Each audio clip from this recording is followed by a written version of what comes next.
वो भी कम से कम 3 कॉन्स्टिट्यूंसी पे पाकिस्तान की वो भी कंटेस्ट करेंगे इलेक्शन। जहाँ तक कैंडिडेट्स पीटीआई का ताल्लुक है, प्रायोरिटी यानी उसकी जो तरजीह दी जाएगी वो दी जाएगी उनको जो जेल में हैं, जिन्होंने अपनी सजाएं काट रहे हैं या जो बेल्स पे नहीं हैं और जिन्होंने कुर्बानियां दी हैं।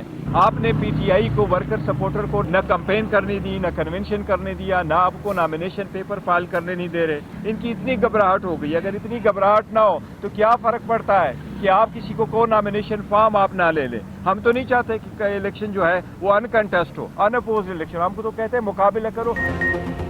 बानी चेयरमैन पीटीआई 3 हलकों से इलेक्शन लड़ेंगे। मियांवाली, लाहौर और इस्लामाबाद से मैदान में उतरेंगे।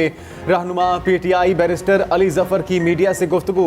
कहा, इंतखाब के लिए जेल में मौजूद उम्मीदवारों को तरजीह दी जाएगी। इंतखाबी निशान का फैसला जल्द किया जाए। कागजात नामजदगी से रोकना जमहूरी अमल नहीं। बैरिस्टर गौहर ने कहा, इलेक्शन का बायकॉट नहीं करेंगे। हर सूरत 8 फरवरी को इलेक्शन चाहते हैं। इतनी घबराहट है कि हमारे उम्मीदवारों को मैदान में उतरने नहीं दिया जा रहा।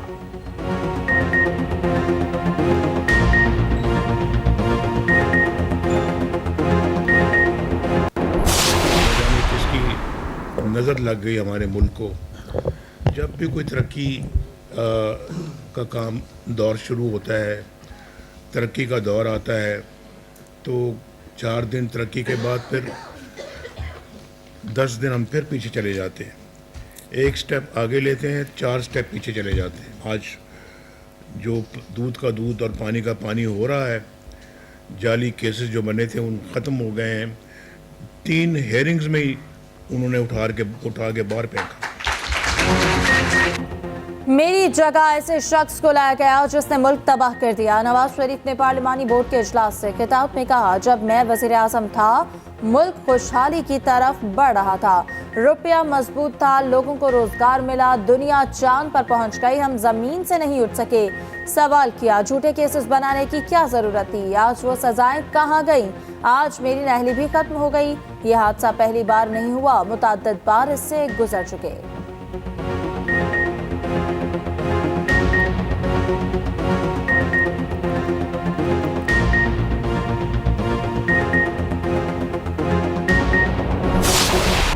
इंतखाबी दंगल सज गया। बड़े पहलवान मैदान में। कायद नून लीग मानसेहरा से इलेक्शन लड़ेंगे। नवाज शरीफ ने NA 15 से कागजात नामजदगी हासिल कर लिए। NA 53 से चौधरी निसार और गुलाम सरवर खान उम्मीदवार। NA 55 और 56 में कड़े मुकाबले होंगे। दोनों हलकों से शेख रशीद और हनीफ अब्बासी को कागजात नामजदगी मिल गए। फयाजुल हसन चौहान NA 56 और PP 17 के लिए मैदान में उतरे। 22 दिसंबर कागजात जमा करवाने की आखिरी तारीख। लाहौर के 14 कौमी असम्बली और 30 सूबाई असम्बली की नशिस्तों के लिए कागजात दस्तयाब। लाहौर के हल्के 124 में राना मुबशर इकबाल इंतखाब लड़ेंगे। 23 दिसंबर को उम्मीदवारों की इब्तिदाई फहरिस्त जारी होगी।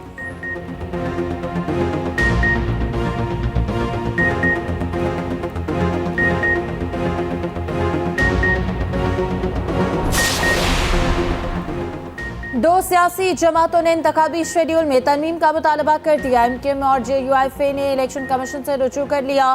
खालिद मकबूल सिद्दीकी और सेनेटर कामरान मुर्तजा का चीफ इलेक्शन कमिश्नर को खत। कागजात नामजदगी की वसूली के लिए 3 दिन का वक्त बढ़ाने का मुतालबा।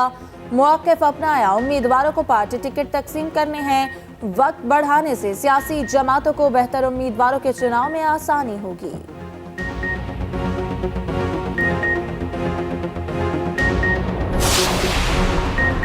इंतखाबात के बगैर हुकूमत को जमहूरी नहीं कहा जा सकता। सुप्रीम कोर्ट ने चुब और शरानी की हल्काबंदियों से मुतल्लिक तहरीरी फैसला जारी कर दिया। फैसले में लिखा, बरवक्त और शफाफ इंतखाबात का इनेकाद दरहकीकत आईनी जमहूरियत है। इंतखाबात में ताखीर से इंतखाबी अमल और जमहूरी निज़ाम पर अवामी एतमाद मुतासिर होता है। आइन में एक जज का किरदार जमहूरियत और आइन के मुहाफिज का है।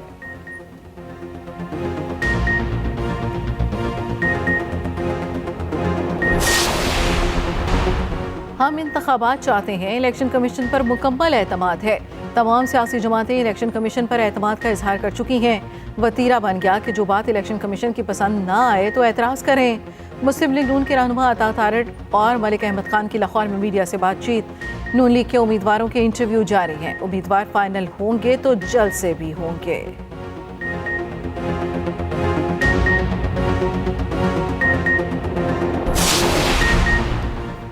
आर्मी चीफ की अमरीकी हुकाम से मुलाकातें जारी। अमरीकी थिंक टैंक्स और मीडिया के साथ खुसूसी मुलाकात। जना आसिम मुनीर ने इलाकाई सलामती, बैनुल अक़वामी दहशतगर्दी और जनूबी एशिया में इस्तेहकाम की अहमियत पर नुक्ता नज़र उजागर किया। कहा, पाकिस्तान दो तरफ़ा ताल्लुकात के जरिए अमरीका के साथ मजबूत रवाबित को वसी करना चाहता है। मसला कश्मीर को कश्मीरी अवाम की उमंगों और अक़वाम मुत्तहिदा की करारदादों के मुताबिक हल करने पर जोर। गजा में फौरी जंगबंदी और खित्ते में पायदार अमन के लिए दो रियासती हल की ज़रूरत पर जोर दिया।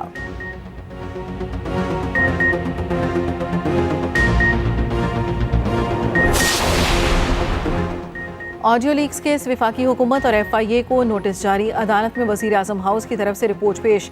अटॉर्नी जनरल ने कहा, वफाकी हुकूमत की जानिब से ऑडियो टेप की किसी एजेंसी को इजाज़त नहीं। जस्टिस बाबर सत्तार ने रिमार्क्स दिए, एक तरफ फ्रीडम ऑफ इंफॉर्मेशन, दूसरी तरफ प्राइवेसी का मामला है, कैसे बैलेंस होना चाहिए। अदालत ने इस्तफसार किया, पैमरा इस हवाले से क्या एक्शन ले रहा है। पैमरा के वकील ने कहा, मामला काउंसिल ऑफ कंप्लेंट को भेजा, वो फैसला करेंगे।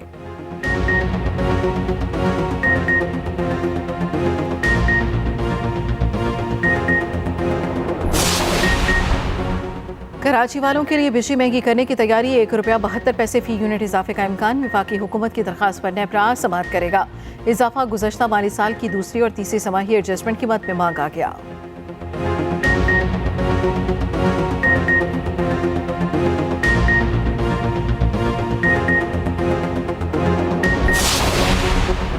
एशियाई तरक्याती बैंक और पाकिस्तान के दरमियान $1.20 करोड़ कर्ज के मुआहिदों पर दस्तखत हो गए।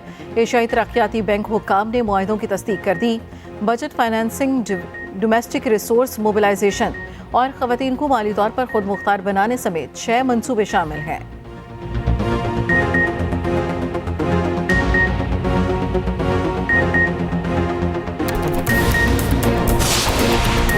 ख़वातीन के लिए मुख्तस नशिस्तें। लीगी क़यादत मॉडल टाउन में आज फिर सर जोड़कर बैठ गई। नवाज शरीफ की ज़ेर सदारत पार्लिमानी बोर्ड का 14वां इजलास। शहबाज शरीफ, मरियम नवाज, राना सनाउल्लाह और इसहाक जार शरीक। मखसूस नशिस्तों के लिए उम्मीदवारों के इंटरव्यूज़ जारी। अक़लियतों की मखसूस नशिस्तों के उम्मीदवार कल इंटरव्यूज़ देंगे।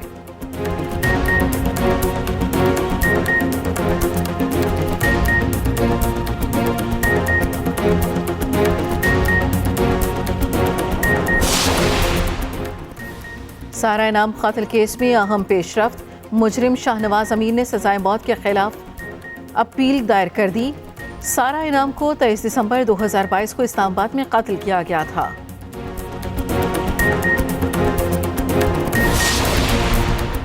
और गजा पर वहशियाना हमले जारी। एक रोज़ में मज़ीद 100 फ़लस्तीनी शहीद कर दिए। शोहदा की मजमूई तादाद 19,667 हो गई। काबिज़ फौज के अस्पतालों पर छापे, 240 अफराद गिरफ्तार। इसराइल गजा में एक बार फिर जंग बंदी पर तैयार। इसराइली सदर ने कहा, यरगमाली छुड़वाने के लिए गजा जंग में मज़ीद वक्फे को तैयार है। हमास सरबराह इस्माइल हनिया का मुज़ाकरात के लिए आज मिस्र रवाना होने का इम्कान। गजा से मुतल्लिक़ करारदाद पर वोटिंग फिर मुलतवी।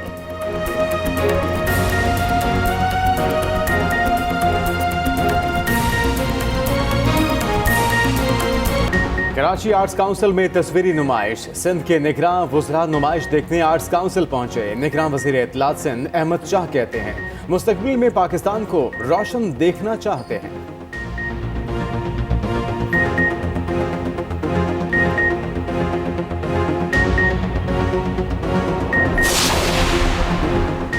मुल्क के बेशतर हिस्सों में कड़ाके की सर्दी। स्कर्दू समेत बालाई इलाकों में पारा -8 तक गिर गया। सोर और कलाम में -6। निज़ाम ज़िंदगी जम गया। बलूचिस्तान के पहाड़ी इलाकों पर जाड़े की हुक्मरानी जारी। कलात में दर्जा हरारत -5 तक पहुँच गया। शदीद सर्दी के बायस चूल्हे मुसलसल जलने लगे। लकड़ी की कीमत को पर लग गए। दाम कई गुना बढ़ गए।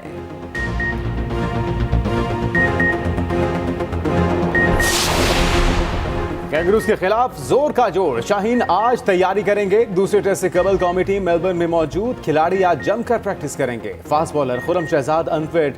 MRI टेस्ट रिपोर्ट का इंतजार। बॉक्सिंग डे टेस्ट 26 दिसंबर से मेलबर्न में खेला जाएगा।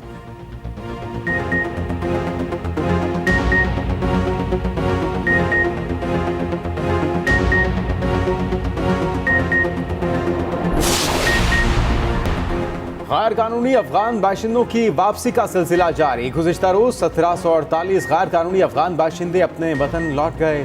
65 गाड़ियों में 73 खानदानों की वापसी अमल में लाई गई। वापस जाने वालों की मजमूई तादाद 4,40,124 हो गई।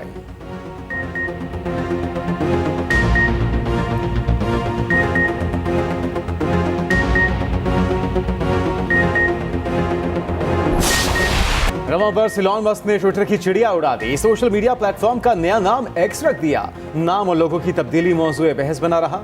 खुसूसी रिपोर्ट इसी बुलेटिन में शामिल।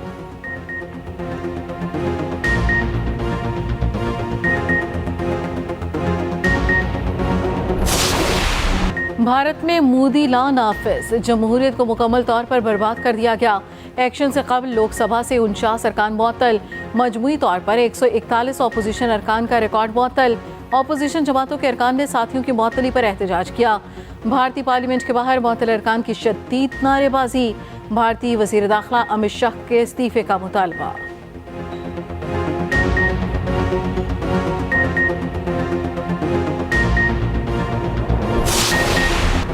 सिंध के लंग झील में नायाब परिंदे की आमद 29 साल बाद ओरिएंटल डॉटर झील पर देखा गया। आखिरी बार 1994 में देखने के शवाहिद मिले। नेज़े जैसी चूंच के बायस बेहतरीन तैराक और गौताखोर होते हैं। पानी में तैरते वक्त लंबी खमदार गर्दन सांप की तरह दिखाई देती है।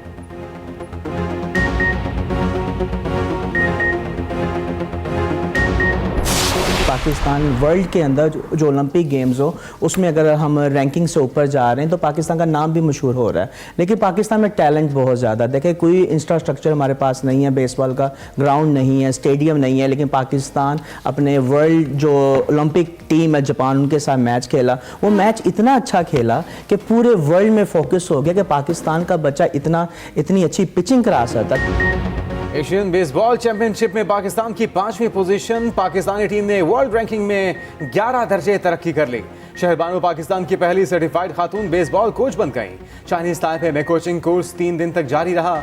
सदर पाकिस्तान बेसबॉल फेडरेशन सैयद फखर अली शाह ने मॉर्निंग शो एक्सप्रेसो में शिरकत की।